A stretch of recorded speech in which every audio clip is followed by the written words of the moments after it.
Let's talk about Pat Robertson. I know you're probably expecting me to play another clip of Pat Robertson saying something insane, that gay people have rings that they can give you AIDS with, or that Harry Potter is demonically possessed, or whatever the case may be. That's not what I'm going to tell you about, though. I'm going to talk to you about an article in The Guardian, which shows that Pat Robertson raised millions of dollars on the back of a non-existent aid project. Find this article on The Guardian. I'm just going to summarize the premise, which is that the refugee crisis that took place following the 1994 Rwandan genocide was one of these situations where you had any number of doctors sent to the area to treat people.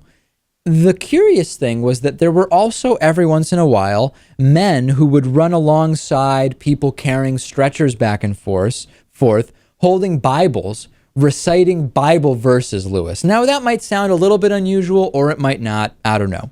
In any case, this is connected to Pat Robertson and his so-called aid organization, Operation Blessing International.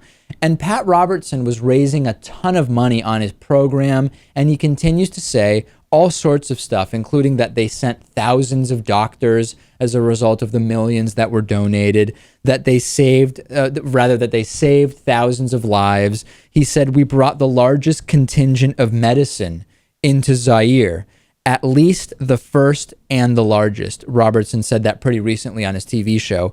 It turns out that it was all BS. It turns out, number one, and this is according to a new movie, Mission Congo, and this is a documentary by David Turner and Lara Zizik, which opens at the Toronto Film Festival. It describes how the claims of the scale were completely exaggerated. It includes also that this was basically a program that allowed Pat Robertson to check on a diamond mining operation that he was involved in. And as a kind of aside, they sent a few people, mostly these Bible verse readers, to the actual affected area. And it's just amazing to me. I don't think anyone is surprised by this, because this is kind of in line with some... Listen, if you make money off of a program where you tell people their houses and sweaters might be haunted and they need to have those properly cleansed of demons, it's probably not a stretch to think you might lie or exaggerate about aid when you're actually doing religious stuff or lining your own pockets with a diamond mine. But this documentary really puts it all out there, Lewis, and it's worth checking out for sure.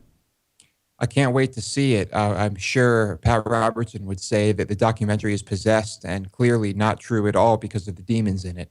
Robertson, just to add a little more data, Pat Robertson has claimed that Operation Blessing sent, quote, plane loads of doctors. The film shows that Operation Blessing had one tent and a total of 7 doctors. And nobody who is no MSF officials, that's Doctors Without Borders, had any recollection of even seeing Operation Blessing there, let alone working with it. Pat Robertson, a serious, serious scammer.